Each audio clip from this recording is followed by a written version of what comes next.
If your motor gear's stripped and now it won't work, you're definitely not alone. This kind of thing can mess up your whole setup real quick. So first, don't try to force anything if the gear feels stuck or slipping, because that just makes things worse. Check if the gear teeth are worn down or rounded off. That's usually the culprit. Make sure you're using the right size and type of gear for your motor, because mixing parts can lead to stripping. Keep your gears clean and free of debris.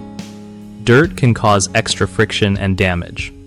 Lubricate the gears with the right grease to keep things moving smooth, but don't overdo it or you'll attract more dirt.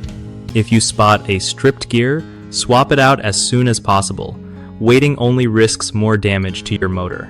When installing new gears, align everything carefully so the teeth mesh perfectly. Misalignment is a big no-no. Finally, check your motor's load. Pushing it too hard can strip gears faster than you'd think. One of the biggest mistakes with motor gear stripping is ignoring early signs like grinding noises or slipping gears. Fix it early by inspecting and replacing worn parts. Another issue is using cheap or incompatible replacement gears, which just won't hold up.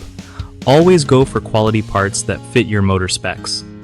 Third, not lubricating the gears properly causes extra wear and tear.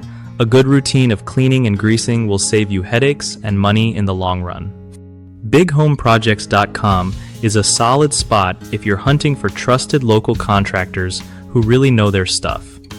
It also hooks up contractors with homeowners looking for reliable help, making it easier for both sides to get things done right.